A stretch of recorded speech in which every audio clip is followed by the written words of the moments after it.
For years, I paid my people extra so they wouldn't do that kind of business. Somebody comes to them and says, I have powders. If you put up $3,000, $4,000 investment, we can make $50,000 distributing. So they can't resist. I want to control it as a business, to keep it respectable. I don't want it near schools. I don't want it sold to children. That's an infamia. In my city, we would keep the traffic in the dark, people, the colored. They're animals anyway, so let them move their souls. Notice the Godfather's considering that. Yeah, not a bad deal. Put the drugs on someone else's culture and let them lose their souls. And unfortunately, this is what's happening to us in our culture. A lot of people are making a lot of money on this, and our young people are paying the price. Heroin is a perfect drug for marketing, by the way. It creates its own market.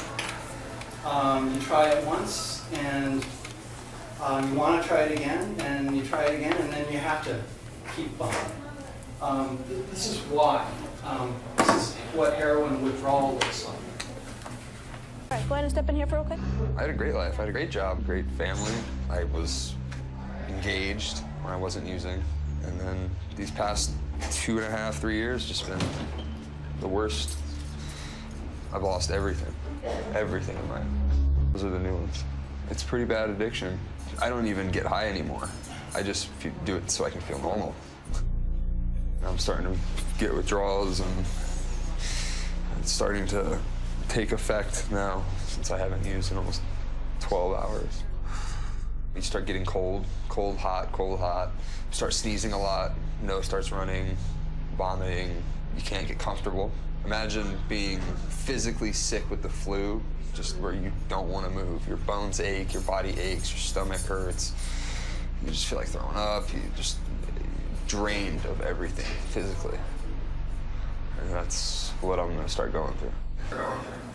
He's starting to get the chills, and that T-shirt's not going to help much, but it's all he's got. And that's the way many, many people go through withdrawal from heroin. This is a common sight these days. This is the bus in New York City.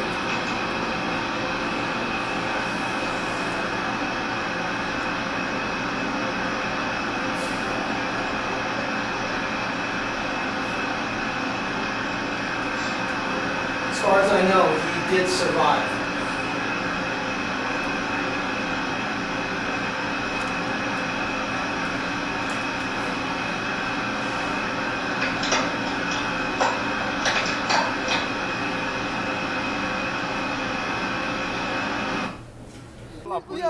What the fuck? Yo, she's overdosing. Like, what the fuck, man? But that's what we've got. We've got foreign organized crime making a lot of money, and we've got young, middle-class looking people who are dying and falling out on buses, on park benches. And these are the ones that were in the daytime when somebody had a camera handy. Probably most deaths happen in the middle of the night and nobody witnesses it.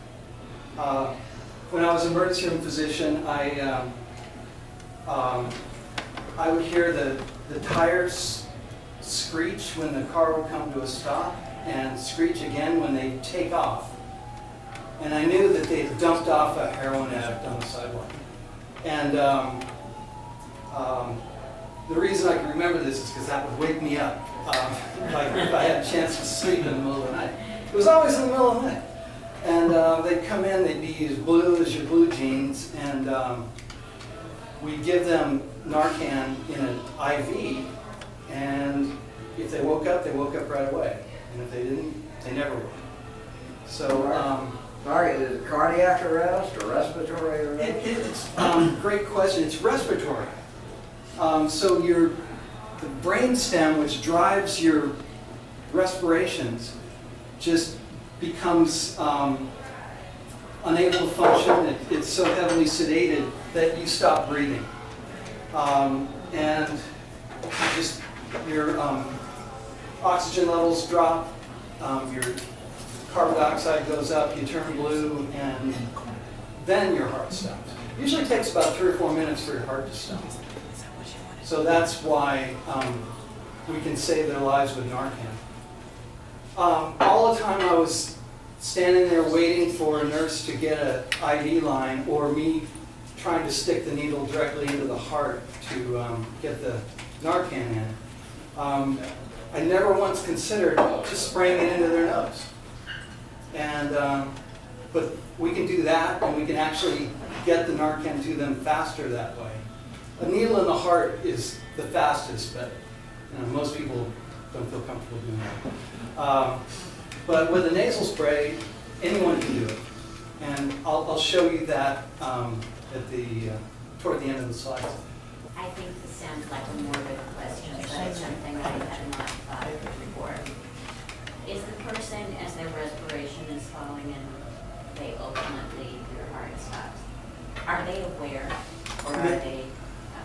No, they are anesthetized. Yes. And they're so deeply anesthetized that they can't feel anything, they're not aware of anything. So I guess that's one small blessing. Sherry, our interventionist, talked about a family who said, I don't want to force my kid out on the street unless they go into treatment. I'd rather have them die at home in bed than out on a sidewalk somewhere. I hope that's an accurate enough quote. And anyone who says that hasn't really come across a child who's died that way. It's no more comforting. In fact, I think it would probably be worse to happen in your house. But anyway, it is a morbid subject, and but all the more reason for us to do something about it. This is from the original Untouchables series, the TV series, and I grew up watching this. It started in 1959. Chicago, 1929. By law, the country was dry. Through connivance with Al Capone, Chicago was wet.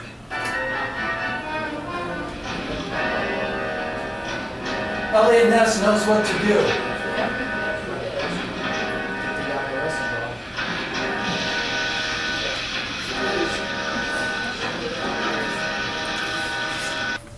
So when I talked about 80,000 gallons of beer, it's a big target, it's easy to catch. It's hard to hide that in your suitcase.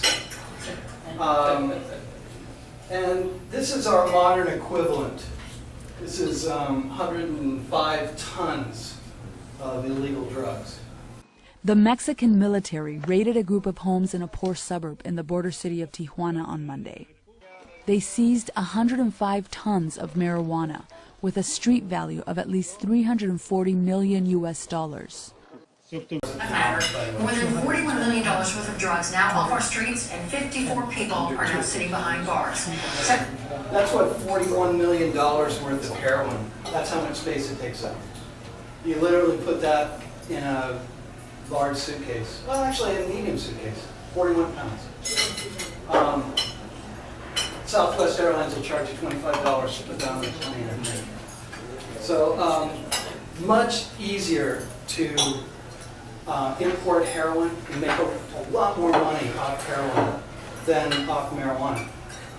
In spite of that, 2/3 of the narco drug money was made on marijuana until recently, and that's starting to go down. Thank you, Colorado. As marijuana is becoming more and more legalized, either through so-called clinics or in outright legal in states like Colorado, it's eating into the profits of the drug cartels. So they are businessmen. They are going to switch to heroin because it's easier to bring across the border, and you get a lot more bang for the buck. Literally $1 million a pound. So, let's see. And now heroin is passé. Fentanyl is the new cash crop. If you've ever seen the show, cable TV, Breaking Bad, it's about a chemist who learns how to make methamphetamine. And Mexican drug cartels control the chemists so that they can control the drug market. Well, now the chemists have learned how to make fentanyl. Fentanyl is a drug that until recently was only available by prescription and used for either extreme pain or for anesthesia in an operating room. Now they make it by the pound, and it's $10 million a pound. So you could put $100 million of it in a couple of suitcases. I'm sorry, you could put $100 million of it in your purse if you had a big purse. And so that's what we're up against. And this is how the drug market is changed. And most of us have assumed fentanyl, because it's a prescription drug, must come from all those bad doctors that are over-prescribing pain medicine. By the way, I do pain medicine treatment also, but I mostly get people off of it. That's my goal anyway, off of the addictive stuff. But you can see here, the police have labeled this bag danger fentanyl. And the reason it's dangerous is if you handle it without gloves, you can absorb enough through the skin to kill yourself. That's how dangerous it is. So they double glove when they're handling this stuff. And it's just, it comes in little chunks, or and these bags are about a pound each, but $10 million each bag. All right, everybody, where's all this heroin coming from? This is something that really surprised me. This is the UN crop survey. It's an agricultural report for the country of Afghanistan. And it gives the national overview of crop production. And as you can see, in 2013, 5,500 tons of opium were produced in Afghanistan alone. And it's 1/3 more than the year before. And if it hadn't been for unfavorable weather conditions, they would have produced more than that. So this is a big part of the problem. This is why heroin use has exploded worldwide. Most of the heroin from Afghanistan goes into the world market, and but eventually some of that comes to the U.S. or displaces heroin that would have gone somewhere else. So ever since 2001, when we invaded Afghanistan, opium production has doubled and redoubled, increased every single year. Ironically, the Taliban in 2001 eradicated a lot of the opium fields. And then we came in and took out the Taliban. So, unintended consequences. Next slide. Now, this is interesting. This goes back to 1994. And this is opium production in Afghanistan. And you can see 2001 was that year that the Taliban got really nasty. And ever since then, we've had dramatic increases up to 2014. And, so it's pretty poppy fields. U.S. soldiers, they're guarding the poppy fields. So it's part of the deal with the devil. To get cooperation from the local residents, we have to guard their cash crop. If we didn't guard it, the Taliban would come in and take it and sell it.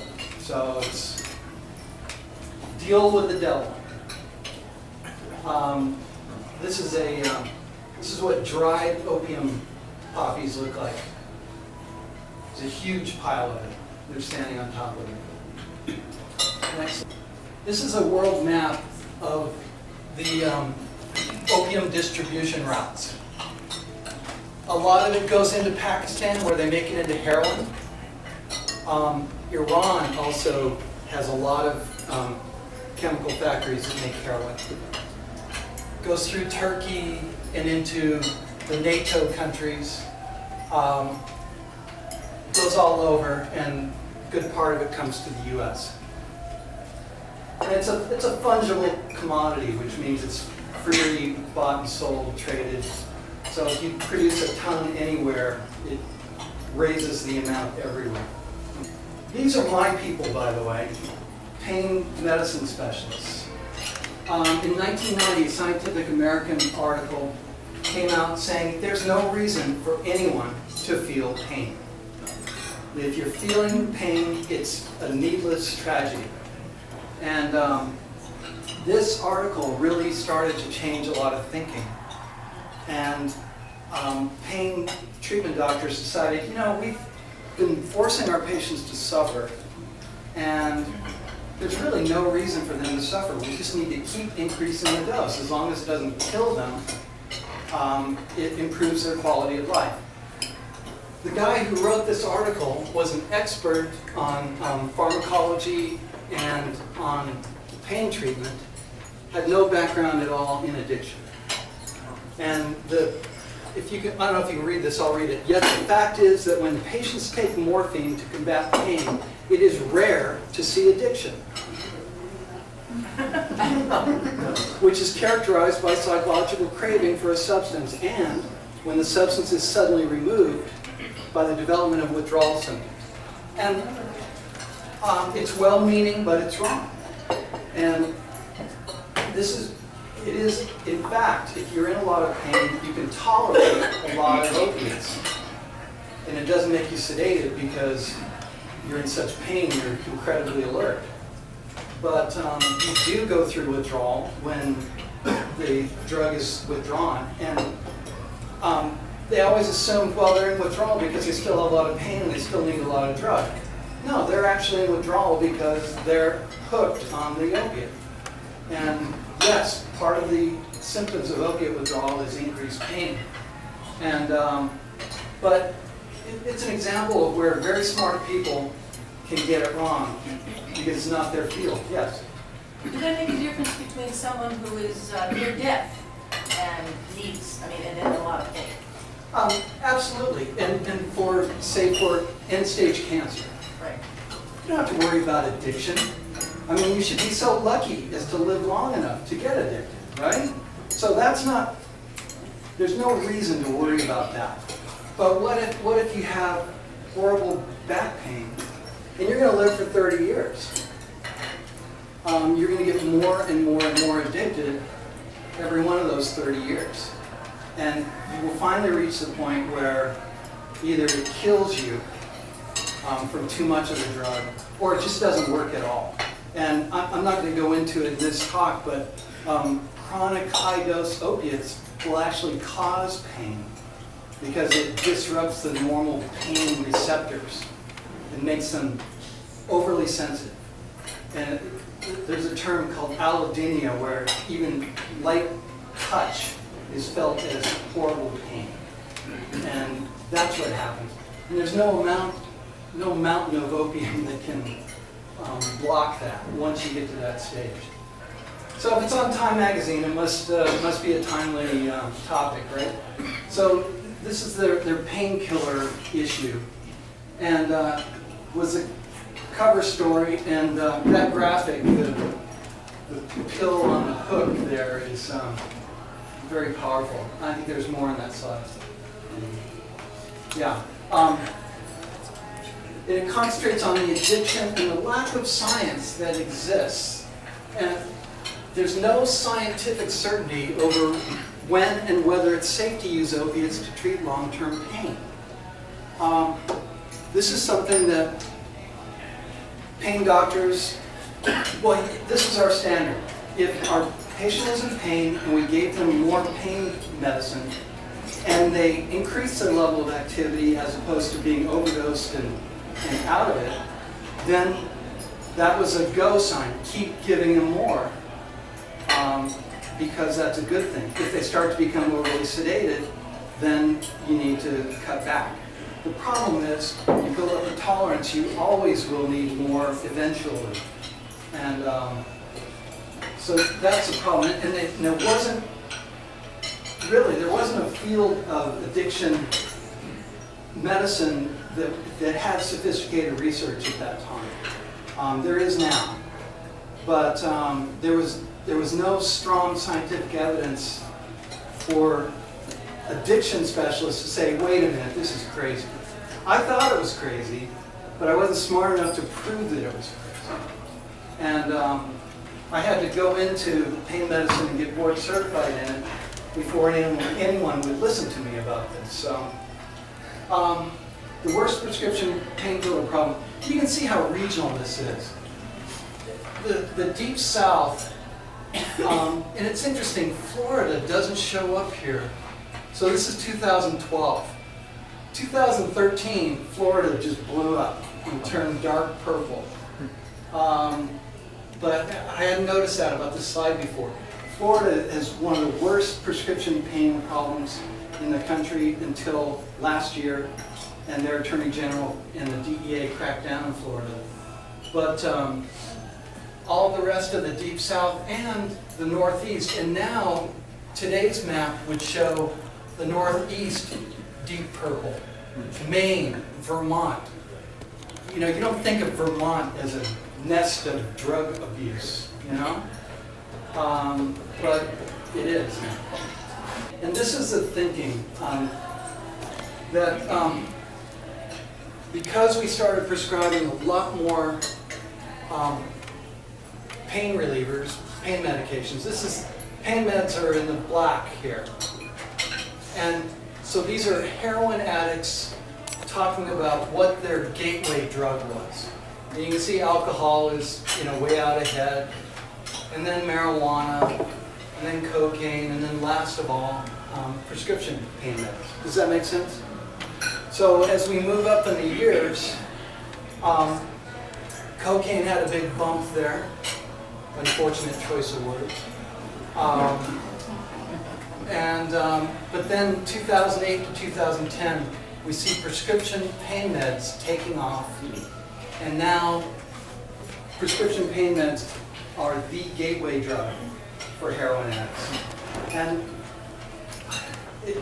I look back on my notes, a talk I did in 2002, and I talked to a couple of teenage heroin addicts who said that getting OxyContin was too expensive and they switched to heroin.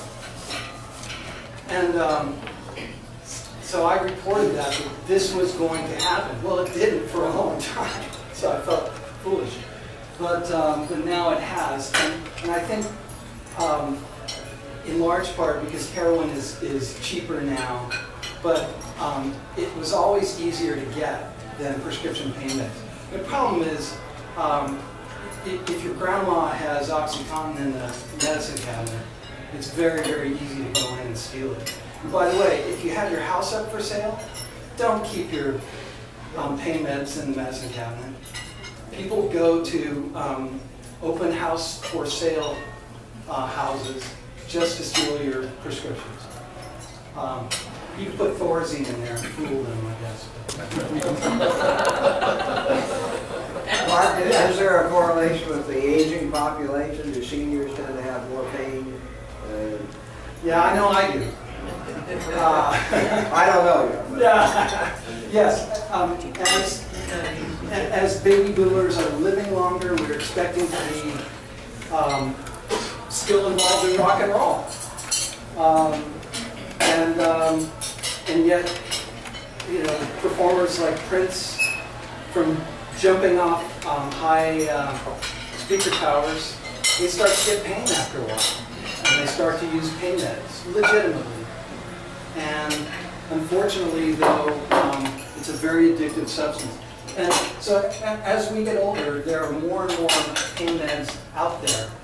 And there's more and more pain.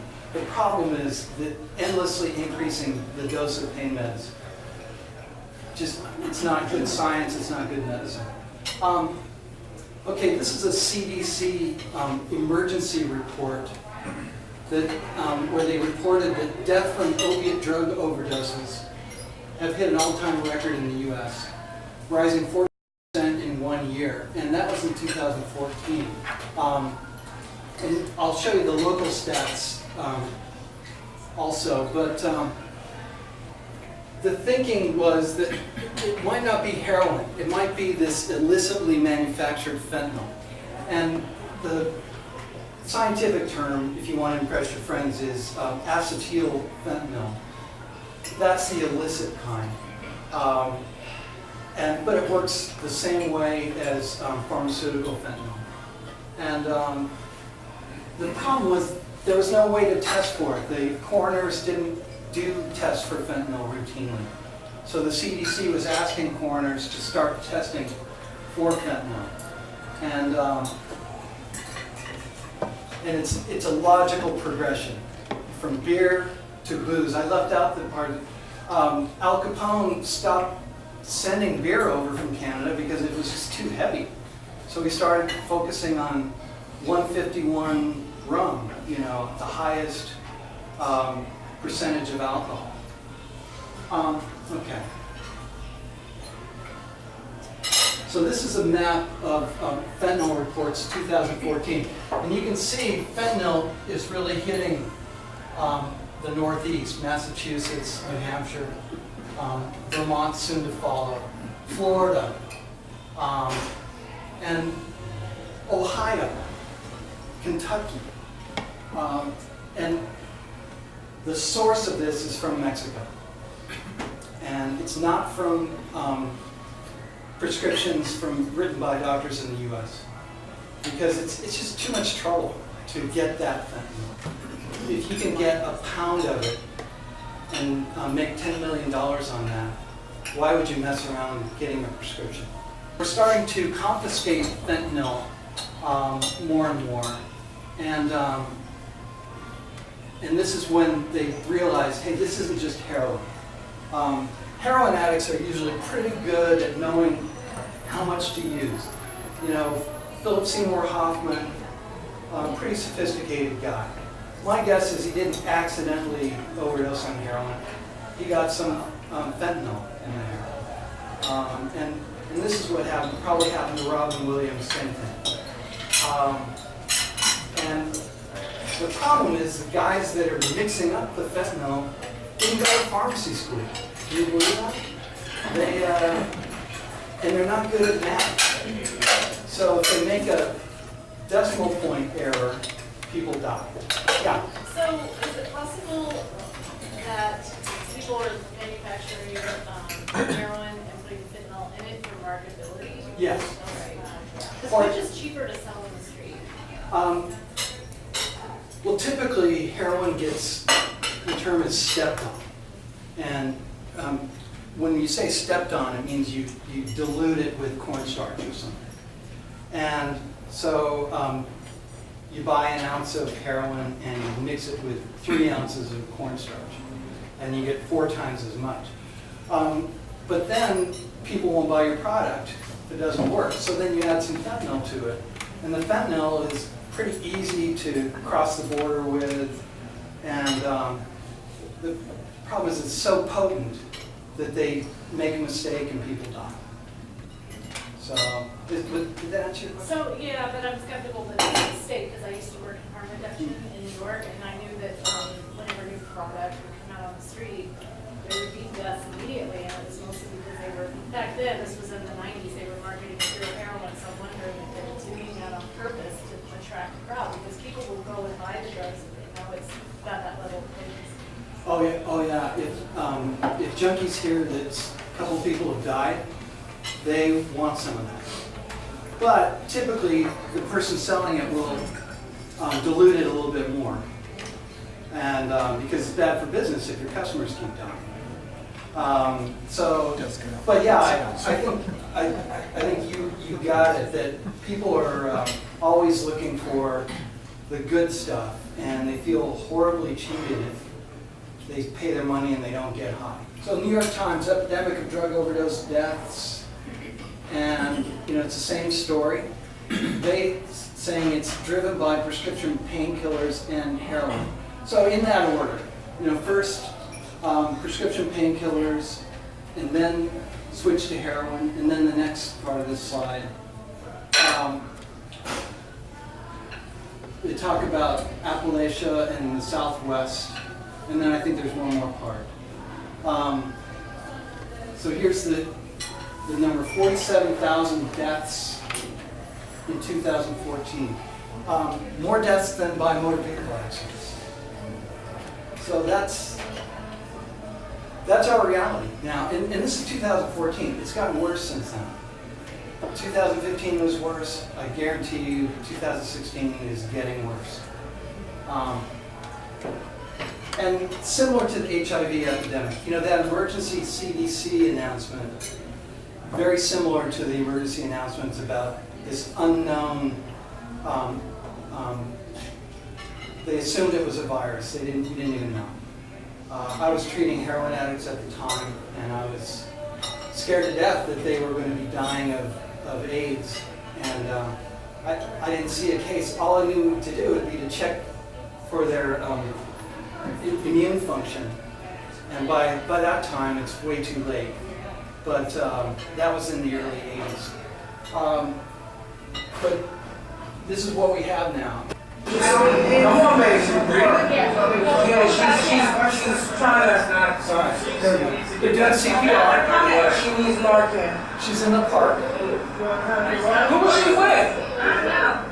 I seen her laying in the room. I got a bus right in the street.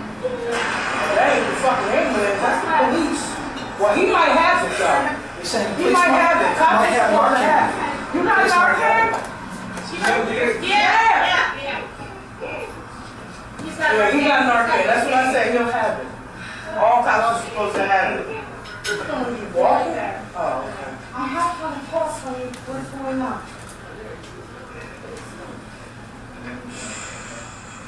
This gives you a good Come shot. on, baby. Come on. Narcan into the nostril.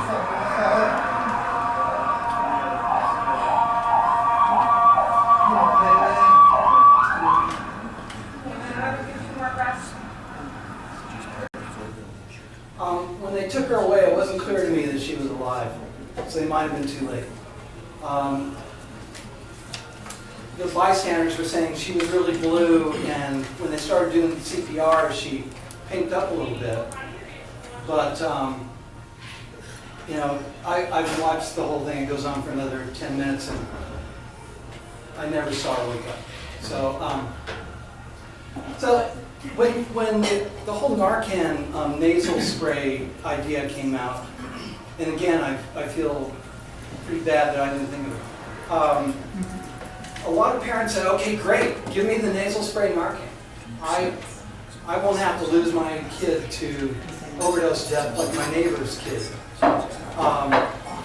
And it sounds like a great idea, except you got to stay up 24 hours, 7 days a week. And you got to follow your kids wherever they go. And believe me, they're not going to shoot heroin in your living room while you're sitting there. So it's a fallacy that you can stop the overdose plague if you've got your little nasal spray. It's a good idea for first responders.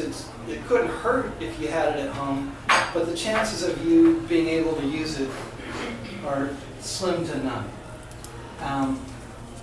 And let's see, next slide. I'm sorry, this is Every pretty day, 6 days a week, 7 days if I have to.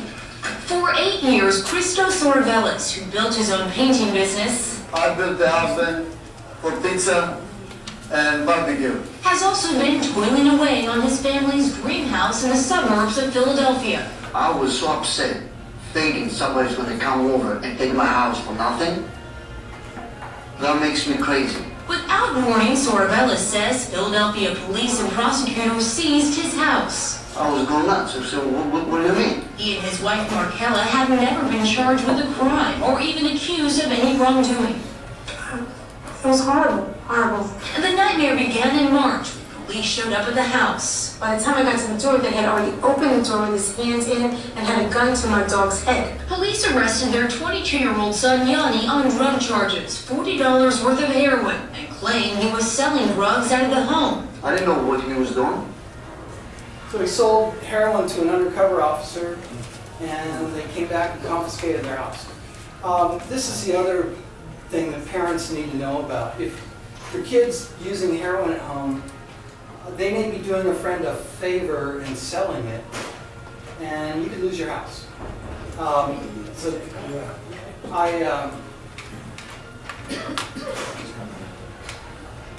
I think it's important to tell, because families feel terrible. You know, we don't want to kick our kid out of the house. You know, we're afraid of what might happen. But there's also horrible consequences to not doing something about it. And you know, from my point of view, I see people get better with treatment, and so to me, it's not a terrible thing to say we're not going to keep paying your credit card bill unless that credit card bill is going to pay for your treatment. Yeah, I don't even think that's tough love. I think that's love. So, do we have another one? Yes. Oh yeah, we have our local stats. And this is from San Diego Association of Governments. You see 2014, big bump in arrestees going up from 5% to 13% positive for opiates at the time that they're booked into jail. Out of those arrestees in 2002, 17% had tried heroin. By 2012, it was 26%, and 42% of those people in the last 30 days. 27% used prescription opiates first, but 63% said that heroin is cheaper and easier to get. So the idea that it's all from prescription drugs, you know, it's part of the story, but it's not the most important part of the story. Next slide. The San Diego County Prescription Drug Abuse Task Force has some useful stats. And you can see a big jump from 2007, 111, 2012 up to 470. Huge jump in heroin injuries, seizures. And then inpatient hospital admissions, 17% to 28%. And next slide, heroin overdose deaths jumping up from 57 back in 2007 up to 105. So it's about doubled in 7 years. And it's up 22% from the last year that stats were available. Prescription drug overdose deaths are starting to go down. So heroin is taking over.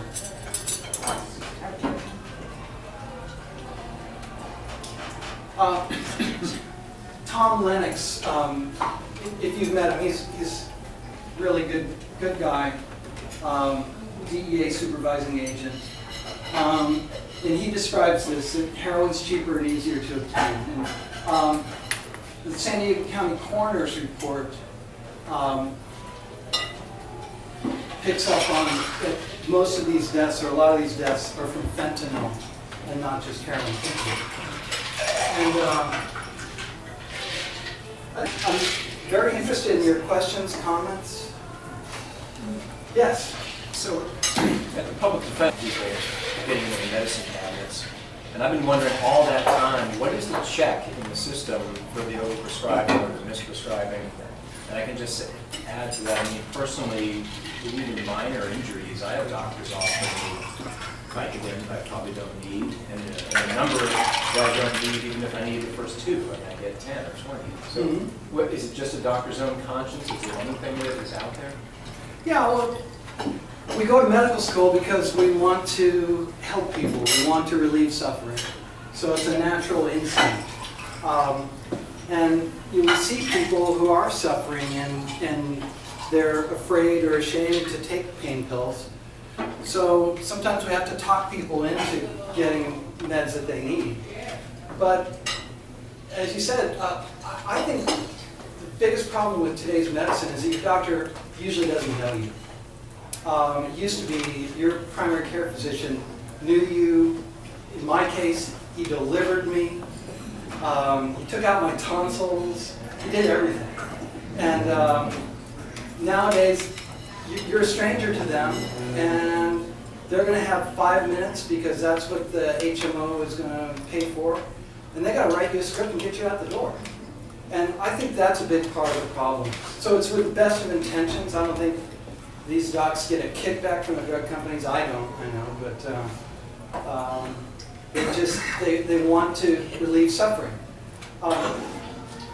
Also, that same doctor, and you're a reasonable person, has been hit by 9 other unreasonable persons who've been pounding on him to get more drugs. And so rather than fight every single time, he just writes the script. And I think that's a big part of the problem. I have an idea. There is an electronic medication dispensing box that's internet connected that I can have the pharmacy loaded up, and it won't open until it's time for your next pill. And when you consider that people are dying from this, $55 a month to rent this box doesn't seem like a lot of money. It's less than $2 a day. And I would think if it's important enough to give someone strong pain meds, we should spend the extra $2 a day and get a box that would keep them from overusing. A lot of times, I had surgery recently. I woke up at 2 a.m. I was really hurting. I would have, I thought about taking a lot of pills. I didn't. But, I was feeling a little desperate. And I think that's what happens. People get afraid and they overreact. And then once they overreact, they start to build up a tolerance, and that's the problem. Who would monitor that, though? Who's going to monitor that? Well, that's the beauty of it. It's internet connected. So if I prescribe it, I would monitor and say, you know what? You haven't taken these pills the last couple of days, so maybe you don't need them anymore. I'll lock the box so you can't get any more. Or if they break it open with a brick, I would know that too. And the problem, know that at 2 o'clock in the morning.